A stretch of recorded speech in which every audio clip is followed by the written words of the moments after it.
महाभारत के युद्ध में कौरवों की और 11 अक्षौहिणी सेना और पांडवों की ओर से 7 अक्षौहिणी सेना ने भाग लिया था। यानी इस युद्ध में सभी महारथियों की सेनाओं को मिलाकर करीब 50 लाख से ज्यादा लोगों ने भाग लिया था।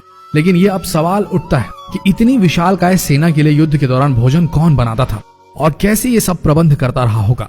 सबसे बड़ा सवाल यह है कि जब हर दिन हजारों लोग मारे जाते थे तो शाम का खाना किस हिसाब किताब से कैसे बनता रहा होगा। सोच कर देखिए कितना मुश्किल प्रिपोजिशन है ये। दर्शकों, आइए जानते हैं आज के इस वीडियो में वो गूढ़ रहस्य कि कैसे पोषण मिलता था महाभारत के सैनिकों को।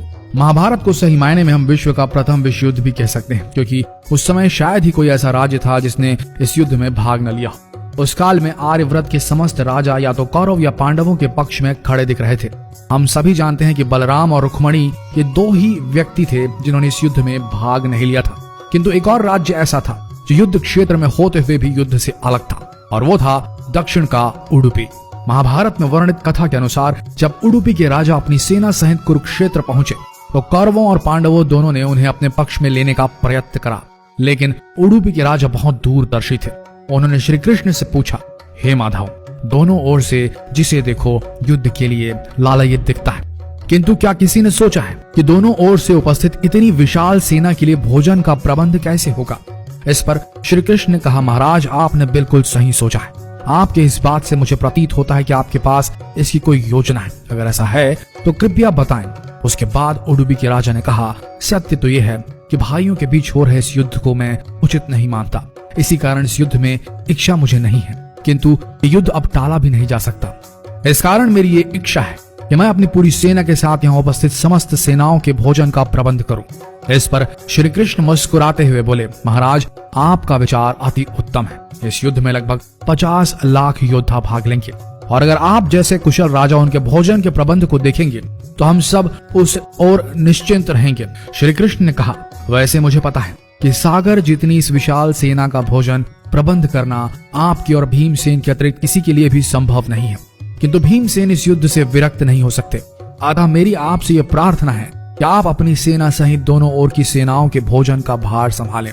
इस प्रकार उडुपी के राजा ने सेना के भोजन का भार संभाला। पहले दिन उन्होंने उपस्थित सभी के लिए भोजन का प्रबंध किया। उनकी कुशलता ऐसी थी कि दिन के अंत तक गिन के एक भी दाना बर्बाद नहीं होता था। जैसे जैसे दिन बीतते गए योद्धाओं की संख्या बहुत ही कम होती गई। दोनों ओर के योद्धा ये देख के आश्चर्यचकित हो जाते थे कि हर दिन के अंत तक उडुपी नरेश केवल उतने ही लोगों के लिए भोजन बनाते थे जितने वास्तव में उपस्थित रहते थे। किसी को समझ नहीं आ रहा था कि उन्हें कैसे पता चल जाता है कि आज कितने योद्धा मृत्यु गति को प्राप्त होंगे, ताकि उस आधार पर भोजन की व्यवस्था की जा सके। इतनी विशाल सेना के भोजन के प्रबंध करना अपने आप में ही एक आश्चर्य था, और उस पर भी इस प्रकार के अन्न का एक भी दाना बर्बाद ना हो, यह तो किसी चमत्कार से भी कम नहीं था। अतः 18वें दिन युद्ध समाप्त हुआ और पांडवों के राज्याभिषेक के दिन युधिष्ठिर से रहा नहीं गया, और उन्होंने उडुपी नरेश से पूछ ही लिया, हे महाराज, समस्त देशों के राजा हमारी प्रशंसा कर रहे हैं कि किस प्रकार हमने कम सेना होते हुए भी उस सेना को परास्त कर दिया जिसका नेतृत्व पितामह भीष्म, गुरु द्रोण, ज्येष्ठ भ्राता जैसे महारथी कर रहे थे। किंतु मुझे लगता है कि हम सबसे अधिकांश प्रशंसा के पात्र आप हैं, जिन्होंने न केवल इतनी विशाल सेना के लिए भोजन का प्रबंध किया, अपितु ऐसा प्रबंध किया कि एक दाना भी अन्न का व्यर्थ न हो पाया।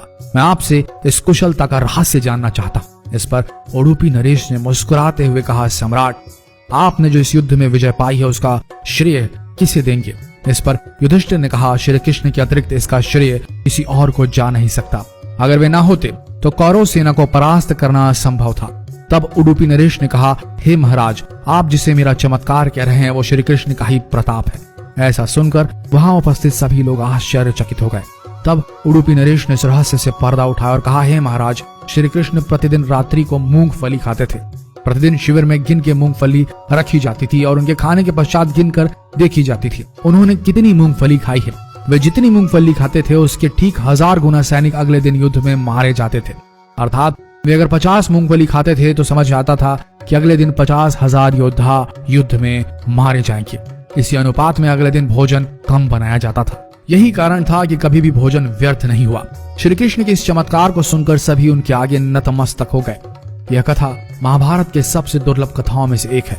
कर्नाटक के उडुपी जिले स्थित कृष्ण मठ में यह कथा हमेशा सुनाई जाती है। ऐसा माना जाता है कि इस मठ की स्थापना उडुपी के सम्राट द्वारा ही करवाई गई थी, जिसे बाद में श्री माधव आचार्य जी ने आगे बढ़ाया। तो दर्शकों, उम्मीद करते हैं कि आज की ये प्रस्तुति पसंद आई होगी आपको और आप समझ गए होंगे कि पोषण वही सही है जिसका एक दाना भी व्यर्थ न जाए।